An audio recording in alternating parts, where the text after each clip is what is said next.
Champions, नमस्कार, सत श्री अकाल, आदाब और गुड डे। हमारी संस्कृति हमारी धरोहर के नए एपिसोड में आप सबका बहुत बहुत स्वागत है। चैंपियंस, आज मैंने आपके लिए कबीर दास जी का दोहा चुना है। बहुत ही खूबसूरत है। सच बराबर तप नहीं, झूठ बराबर पाप, जाके हृदय साच है, ताके हृदय आप। कबीरदास जी इस दोहे में कहते हैं कि सच यानी कि सत्य, सच जैसा मुश्किल कुछ नहीं है। सच बहुत मुश्किल है। सच का रास्ता वाकई बहुत मुश्किल है। सच बराबर तप नहीं, झूठ बराबर पाप, और झूठ जैसा कोई पाप नहीं है। झूठ बोलना बुरी बात है, एक पाप के समान है। जाके हृदय साच है, जिस व्यक्ति के हृदय में, मन में सच्चाई है, इनोसेंस है, ताके हृदय आप। उस व्यक्ति के हृदय में परमेश्वर, नेचर खुद वास करते हैं। ठीक है। आपको लगता होगा कि गॉड कहाँ है? God is everywhere. सच को गॉड कह सकते हैं आप। जहाँ अगर आपके मन में सच्चाई है तो गॉड है। ठीक है। इस दोहे को बेहतर समझने के लिए मैंने बहुत प्यारी कहानी चुनी है। एक बार की बात है, 5th क्लास में दो प्यारे बच्चे थे, राहुल और राज। दोनों बहुत अच्छे दोस्त थे। एक साथ खेलते, कूदते और पढ़ाई करते थे। राहुल खेलों में बहुत अच्छा था, पर राज खेल कूद और पढ़ाई में हमेशा अव्वल आता था, यानी कि फर्स्ट आता था। एक बार स्कूल में स्पोर्ट्स डे था। सब बच्चे खेलों की प्रैक्टिस कर रहे थे, जमकर प्रैक्टिस कर रहे थे। राहुल और राज भी बहुत प्रैक्टिस कर रहे थे, दौड़ रहे थे, क्योंकि उनकी रेस थी। राहुल ट्रॉफी जीतने के लिए दृढ़ था, डिटरमाइंड था कि मुझे ये ट्रॉफी जीतनी है। पर धीरे धीरे राज की प्रैक्टिस को देखकर राहुल के मन में डर हुआ और उसे राज से ईर्ष्या होने लगी, जेलसी होने लगी कि अगर राज ने फिर से इस ट्रॉफी को जीत लिया तो। उसने धीरे धीरे राज से बात करना कम कर दिया। राज अक्सर पूछता, राहुल क्या हुआ? तो राहुल कोई ना कोई बहाना लगाकर उसकी बात को टाल देता, पर उसके मन में राज के लिए जेलस थी, हो रही थी, जो कि अच्छी बात नहीं है। और जिस दिन स्पोर्ट्स डे था, राहुल स्कूल में थोड़ा जल्दी पहुंचा और ग्राउंड में गया। जिस ट्रैक पर राज ने रेस करनी थी, वहां उसने एक छोटा सा गड्ढा खोदा और फिर उसे मिट्टी से भर दिया, ताकि वहां पर किसी को पता ना चले। और फिर आकर वो अपनी क्लासरूम में बैठ गया। जब रेस स्टार्ट हुई तो राज राहुल से आगे था, पर जैसे ही राज का पैर गड्ढे में गया, राज गिर गया। उसे बहुत बुरी चोट आई, पर राहुल जीत गया था। राहुल बहुत खुश था। राहुल के दोस्त भी बहुत खुश थे। प्रिंसिपल सर ने राहुल को रेस में जीतने के लिए ट्रॉफी दी। राहुल के दोस्तों को राहुल पर गर्व हो रहा था। राहुल घर लौटा ट्रॉफी लेकर। मम्मी पापा बहुत खुश थे, दादू दादी मामा भी बहुत खुश थे, पर धीरे धीरे राहुल की खुशी जा रही थी। राहुल खुश नहीं था, क्योंकि राहुल को अंदर से पता था कि इस ट्रॉफी का असली हकदार वो नहीं है। अगले दिन सुबह स्कूल में राहुल प्रिंसिपल सर के रूम में गया। उसने कहा, सर क्या मैं आपसे कुछ देर कुछ बात कर सकता हूँ? क्योंकि कल ही प्रिंसिपल सर ने राहुल को ट्रॉफी दी थी। तो सर ने उसे कहा, हाँ राहुल क्या हुआ? तो राहुल ने कहा, I am so sorry sir, ये जो ट्रॉफी आपने मुझे कल जीत पर दी थी, मैं उसका असली हकदार नहीं हूँ। उसने प्रिंसिपल सर से कन्फेस किया कि मैंने राज के रास्ते में गड्ढा कर दिया था ताकि राज जीत ना पाए, हार जाए और ये ट्रॉफी मुझे मिल जाए। पर मैं पूरी रात नहीं सो पाया और ना मैंने खाना खाया। मुझे बुरा लग रहा है। मैंने अपने बेस्ट फ्रेंड को चीट किया। प्रिंसिपल सर ने राहुल की बात को बहुत ध्यान से सुना। सर खुश हुए। उन्होंने कहा, राहुल, अच्छी बात यह है कि तुमने कन्फेस किया, पर अब तुम्हें वादा करना होगा कि आइंदा तुम कभी भी किसी के साथ ऐसी चीटिंग नहीं करोगे और पढ़ाई में भी अच्छे नंबर लेकर आओगे। राहुल ने सर की बात को सुना और उनसे वादा किया कि वो आइंदा जीवन में कभी भी किसी को चीट नहीं करेगा, तंग नहीं करेगा। राहुल राज के पास गया और राहुल ने राज से माफ़ी मांगी, क्योंकि राज एक प्यारा बच्चा था और राहुल का सबसे अच्छा दोस्त था। सो राज ने राहुल को माफ़ कर दिया। अब दोनों फिर से पहले की तरह पढ़ते और खेलते। एक दिन क्लास में टेस्ट हुआ जिसमें राहुल के अच्छे नंबर नहीं आए।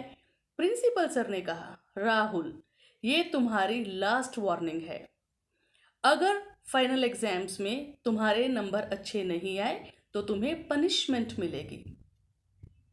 राहुल को बहुत बुरा लग रहा था, पर राज ने राहुल को समझाया कि राहुल, अभी तो फाइनल एग्जाम्स में बहुत दिन है और अगर तुम रोज़ प्रैक्टिस करोगे, रोज़ पढ़ाई करोगे तो डेफिनेटली तुम बहुत अच्छे नंबरों से पास हो सकते हो। और अगर तुम्हें कोई परेशानी हो तो तुम मुझसे पूछ सकते हो और हम लोग एक साथ बैठ के पढ़ाई कर सकते हैं।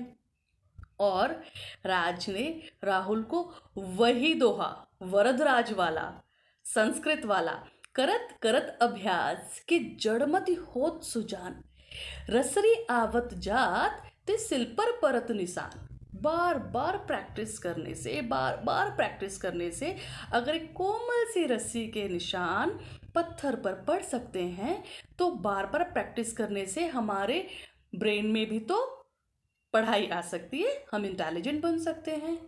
राहुल को राज की बात बहुत अच्छी लगी और उसने वादा किया खुद से और राज से, दृढ़ निश्चय किया कि मैं अच्छे से पढ़ाई करूँगा। अब राहुल को दिन रात मेहनत करने का अंदर से इंस्पिरेशन थी कि मुझे पढ़ाई करनी है। ना उसे खाने का ध्यान रहता और ना उसे नींद का। वो बहुत मेहनत करता। राज और राहुल दोनों एक साथ पढ़ाई करते।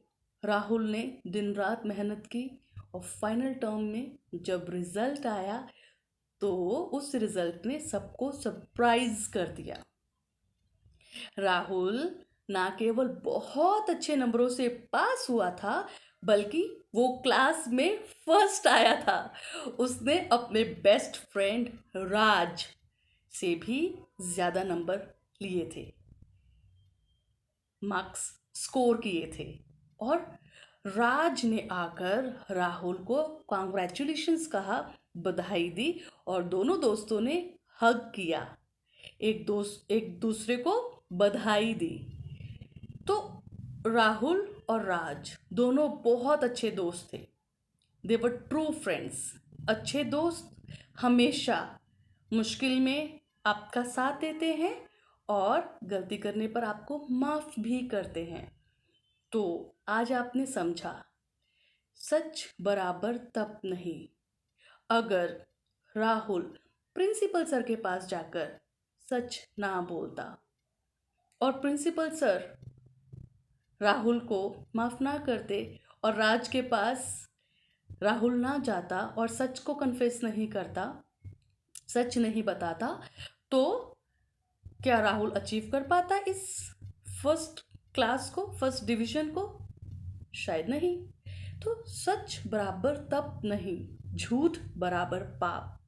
जाके हृदय साच है ताके हृदय आप भी राहुल की तरह और वरदराज की तरह रोज प्रैक्टिस करेंगे, सच्चाई के रास्ते पर चलेंगे, तो सक्सेस आपकी है, जीत आपकी है। कबीरदास जी ने कहा है ना, मन के हारे हार है, मन के जीते जीत। कहे कबीर हरि पाइये, मन ही की प्रतीत। जो जीत होती है ना, वो हमारे मन की डिजायर होती है, इच्छा होती है। आप अगर जीतना चाहते हैं तो आप जरूर जीतेंगे। आप थक जाते हैं, रुक जाइए, रेस्ट कीजिए, पर अपना रास्ता छोड़िए मत, चलते जाइए। वीर तुम बढ़े चलो, धीर तुम बढ़े चलो। आपको आगे बढ़ते रहना है। वीर हम वॉरियर्स को बोलते हैं। वीर तुम बढ़े चलो। धीर मीन्स पेशेंस के साथ, धैर्य। धीर तुम बढ़े चलो। सामने पहाड़ हो, माउंटेन्स होते हैं ना, हम डर जाते हैं, डरना नहीं है, ठीक है, डरना नहीं है। सामने पहाड़ हो, सिंह की दहाड़ हो, यानी कि लायन की रोर हो। अगर आपको इतना डिफिकल्ट लग रहा है रास्ता कि ओ माय गॉड मैं ये नहीं कर पाऊंगा, तो आपको बिल्कुल नहीं बोलना है, आपको बोलना है कि मैं ये करूंगा, मैं ये कर सकता हूं। कबीरदास जी को सोचना, मन के हारे हार है, मन के जीते जीत। आप डेफिनेटली कर लेंगे। वीर तुम बढ़े चलो, धीर तुम बढ़े चलो, सामने पहाड़ हो, सिंह की दहाड़ हो। वीर तुम हटो नहीं, हटना नहीं है। वीर तुम डटो वहीं, वहीं डट जाओ, खड़े हो जाओ, रुक जाओ, face, and you will see, you'll win। आप जीतोगे। सच के रास्ते पर चलना वाकई बहुत मुश्किल है। सच के रास्ते में बहुत मुश्किलें आती हैं, लेकिन सच पर चलने वाले लोग डरते नहीं हैं, हारते भी नहीं हैं। मुश्किल आती है, कोई बात नहीं, है ना, it's a part of life. एक कॉइन होता है ना, उसके टू फेसेस होते हैं। हाँ, हार और जीत, ये तो जैसे दिन रात, हंसी खुशी, हंसना रोना, जस्ट लाइक दैट। हारना नहीं है, डरना नहीं है। और जो सच होता है वो परेशान ज़रूर होता है, पर पराजित नहीं। पराजित मतलब हारता नहीं है, कभी नहीं हारता है। सत्य पराजित नहीं होता है, परेशान उसको बहुत लोग करते हैं, करते आए हैं, कोई बात नहीं, ठीक है। और सबसे इम्पोर्टेंट, सत्य मेव जयते। सत्य हमेशा जीतता है। चैंपियंस एंड एंजल्स, फरिश्तों, अगर आपको मेरा ये वीडियो अच्छा लगा तो प्लीज़ लाइक कीजिए, प्यारा लगा तो कमेंट कीजिए, कुछ अच्छा नहीं लगा तो प्लीज़ मुझे आप कमेंट बॉक्स में लिखकर बताइए। शेयर कीजिए इस वीडियो को। अगर आप चाहते हैं कि ये नॉलेज आप जैसे और प्यारे प्यारे चैंपियंस के पास पहुँचे, तो आप सब्सक्राइब कीजिए, शेयर कीजिए, लाइक कीजिए और रिंग बेल को प्रेस कीजिए। स्टे ब्लेस्ड, हंसते रहिए, खुश रहिए। खुशी जैसी कोई खुराक नहीं है। आप फ्रूट्स खाइए, अच्छी हेल्दी डाइट लीजिए और खुश रहिए। सब ठीक हो जाएगा और सब अच्छा होगा। Stay blessed all of you.